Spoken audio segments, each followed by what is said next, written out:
मेरे प्रिय आत्मन, सहज योग में आज कबीर साहब का एक पद लेने जा रहे हैं। कबीर साहब का जन्म 1398 ईस्वी में हुआ और 1528 ईस्वी तक कबीर साहब की जीवन ज्योति धरती पर जलती रही। कबीर साहब ने इस पद में भक्त के 9 गुणों की चर्चा की है। कहते हैं, संता मानव दूता दानव यह कुटवारी मेरी। गोविंद जो करता है वही मैं करता हूँ। करता है, संतों को प्यार करता है और जो दुष्ट होते हैं उनको सजा देता है, उनको दंड देता है। कबीर साहब कहते हैं कि अपनी ओर से कुछ मैं करता नहीं, अपनी कोई मर्जी नहीं रही। और इस तरह भक्त के प्रथम गुण की चर्चा करते हुए कहते हैं कि भक्त को तथाता में जीना चाहिए। भक्त को अपनी मर्जी का ख्याल नहीं होना चाहिए, बल्कि तेरी मर्जी पूरी हो, परमात्मा की मर्जी पूरी हो, इस ख्याल में उसको जिंदा रहना होता है। इसको एक नए अंदाज में सुनो। रब की मर्जी में मस्त रहते हैं, इंशाअल्लाह कहते रहते हैं। रब की मर्जी पूरी हो, ये भक्त की पहली मनोदशा है, भक्त का पहला गुण है। फिर कहते हैं, दिवस रैन तेरे पाँव पलोसऊं केस चंवर कर फेरी। अब भक्त के दूसरे गुण की चर्चा करते हैं कि जो मालिक से निकटता होनी चाहिए, प्रभु से निकटता महसूस करनी चाहिए उसे, जिसके लिए कहते हैं कि दिवस रैन तेरे पाँव पलोसूं। हे गोविंद, जैसे कुत्ता जो है अपने मालिक के पाँव के निकट ही बैठता है, उठता है, सोता है, ठीक ऐसे ही हम भी तेरे पास ही रहते हैं, तेरे चरणों के पास ही अपने को पाते हैं। और केस चंवर करी फेरी, जैसे कुत्ता जो है अपने दुम से मालिक को सहलाता है, ऐसे ही हे गोविंद हम निरंतर तुम्हारी याद में जीते हैं, तुम्हारी निकटता में जीते हैं। जिसके लिए गुरु अर्जुन देव जी कहते हैं, मन मह सिंचहु हरि हरि नाम और अनदिन कीर्तन हर गुणगान। रात दिन बस हरि की चर्चा करना है और अपने अंतर को हरि कीर्तन से सींचना है, ओंकार के श्रवण से अपनी चेतना की सिंचाई करनी है। ऐसी प्रीत करहु मन मेरे 8 पहर प्रभु जानहु नेरे। कहते कि हे मेरे मन, ऐसी प्रीत में पड़ो कि 8 पहर सदा हर घड़ी गोविंद को अपने पास ही जानो। कह नानक जाके निर्मल भाग हरि चरनीता का मन लाग। नानक देव जी कहते हैं गुरु अर्जुन देव जी के माध्यम से कि जिसका सौभाग्य होता है, जिसका निर्मल भाग्य होता है, वही इस तरह की प्रीत करता है कि जिसके हरि चरणों में सदा उसकी प्रीत बनी रहती है। कहते हैं कबीर साहब, हम कूकर तेरे दरबार भौंकहूँ आगे बदन पसार। हे गोविंद, हम तेरे दरबार के कुकर हैं और बड़ी मौज में अपना बदन पसार करके हम भौंकते हैं। और एक बात याद रखना, जब कबीर साहब कहते हैं कि हम कूकर तेरे दरबार, ये कोई विनम्रता की बात नहीं है, बड़ी स्वाभिमान की बात है कि जैसे हम चाकर गोविंद के, गुरु अर्जुन देव जी कहते हैं इस बात को, जाका ठाकुर तुही प्रभु ताके बड़ भागा और ओह सुहेला सद सुखी सब भ्रम भव भागा। हे गोविंद, जिसके तुम स्वामी हो, जिसके तुम ठाकर हो, सच कहो तो वो बड़ा सौभाग्यशाली है, वो सदा सुखी है, सदा कुशल है, उसके भ्रम और भय ये दोनों विदा हो जाते हैं। हम चाकर गोविंद के ठाकुर मेरा भारा। हम अपने गोविंद के चाकर हैं, हम कॉस्मिक गवर्नमेंट के एम्प्लॉई हैं। कोई भारत सरकार का कर्मचारी है, कितना स्वाभिमान से कहता है कि हम गवर्नमेंट ऑफ इंडिया के एम्प्लॉई हैं। ऐसे ही संत कहते हैं कि हम तो गोविंद सरकार के एम्प्लॉई हैं। ये बड़े स्वाभिमान की घोषणा है और इस तरह भक्त का तीसरा गुण उसका स्वाभिमान है। फिर कहते हैं कबीर साहब, पूरब जन्म हम तुम्हारे सेवक अब तो मिटिया न जाई। ये आज की बात नहीं है, ये नाता आज का नहीं है, ये जन्मों जन्मों से चला आ रहा है कि पूरब जन्म हम तुम्हारे सेवक, पहले जन्म में भी हम तुम्हारे सेवक थे, तुम हमारे स्वामी थे, और अब तुम चाहो भी इसको मिटाना तो ये मिटने वाला नहीं है। ये एक तरह से परमानेंट नौकरी की घोषणा कर रहे हैं। और इस तरह से भक्त का जो चौथा गुण है वह है महाजिंदगी का स्मरण, जिसकी चर्चा यहाँ पर वो कह रहे हैं।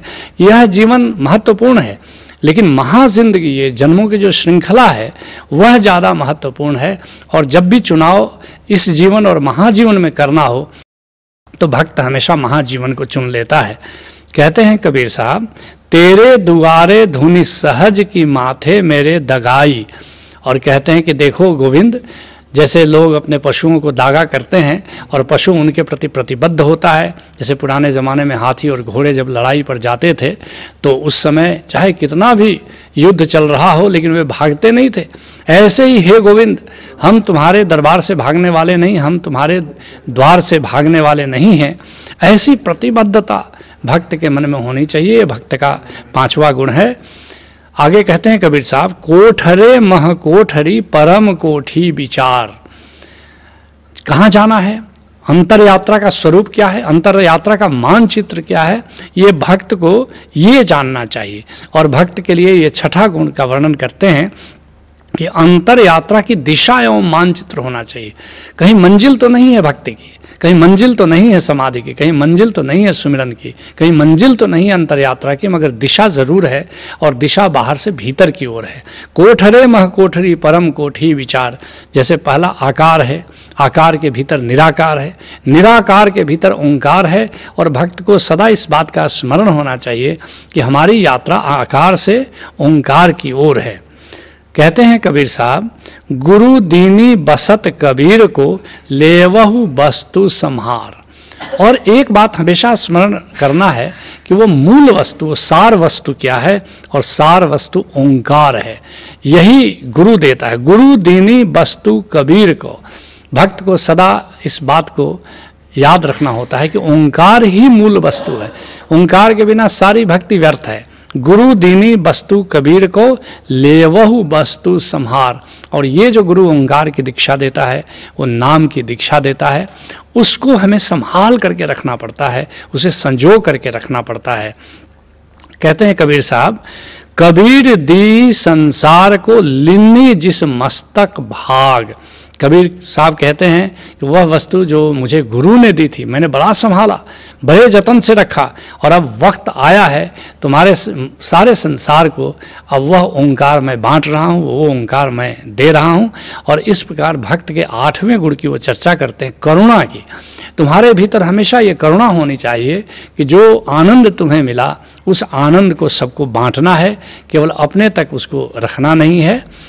इसको एक नए अंदाज में सुनो। हर युग में नाविक आते हैं, कुछ नूतन घाट बनाते हैं। और ये इस बात को हमेशा याद रखो कि हर युग में सतगुरु आता है, संत आता है, कुछ ऐसे करुणावान लोग आते हैं जो न केवल स्वयं राम को जानते हैं, न केवल स्वयं आत्मज्ञानी होते हैं, बल्कि दूसरों को भी ये सूत्र बताते हैं, दूसरों को भी ये रहस्य बताते हैं।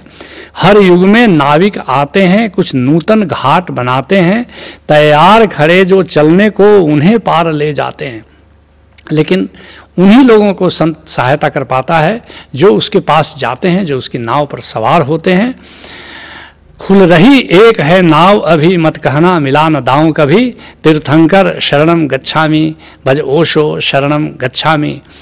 और जैसे कि हर युग में गौतम बुद्ध के ज़माने में गौतम बुद्ध आए, महावीर के ज़माने में महावीर आए, राम के ज़माने में राम आए, कृष्ण के ज़माने में कृष्ण आए, कबीर साहब के ज़माने में कबीर आए, नानक देव जी के ज़माने में नानक देव जी आए। ऐसे ही हमारे आज के ज़माने में ओशो आए, जिन्होंने धर्म की एक अद्भुत दृष्टि दी। ऐसे ही ओशो के हिमालय से ओशो धारा निकली, जहाँ पर राम का भेद, ओंकार का भेद, समाधि का भेद, सुमिरन का भेद बताया जा रहा है। और हजारों मित्र इससे जुड़ रहे हैं, हजारों मित्र राम का रहस्य पा रहे हैं और राम की नाव पर सवार होकर के अपने भीतर की अंतर यात्रा पर जा रहे हैं। ये खेल हर युग में चलता है और पहले भी चला है और आगे भी चलता रहेगा। लेकिन जो थोड़े से संवेदनशील लोग हैं, जो थोड़े से प्रज्ञावान लोग हैं, जो थोड़े से विवेकवान लोग हैं, सच कहो तो उनके लिए भी कोई संत काम का होता है, उपयोगी होता है। कहते हैं कबीर साहब, अमृत रस जिनि पाइया धीरता का सुहाग। अब ये भक्त के 9वें गुण की चर्चा वो कर रहे हैं।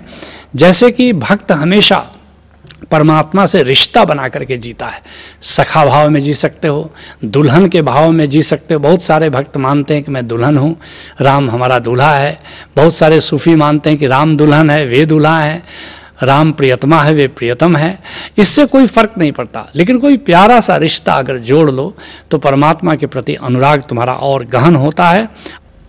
अमृत रस जिनि पाइया, स्थिरता का सुहाग। यह अमृत रस जिसको मिल पाता है उसी का सुहाग थिर होता है। हम शादी करते हैं, लेकिन एक बात है कि तुम बहुत वर्षों तक अपने प्रिय के साथ रह सकते हो, लेकिन एक न एक दिन तो बिछुड़ना पड़ता है। या तो तुम्हारा प्रियतम विदा हो जाता है या तो तुम विदा हो जाते हो, और इस तरह थोड़े दिन के लिए साथ रहता है, चाहे वो 4 साल हो कि 40 साल हो, इससे कोई फ़र्क नहीं पड़ता। अपना अपना स्टेशन आ जाता है और सब अपने स्टेशन पर उतर जाते हैं।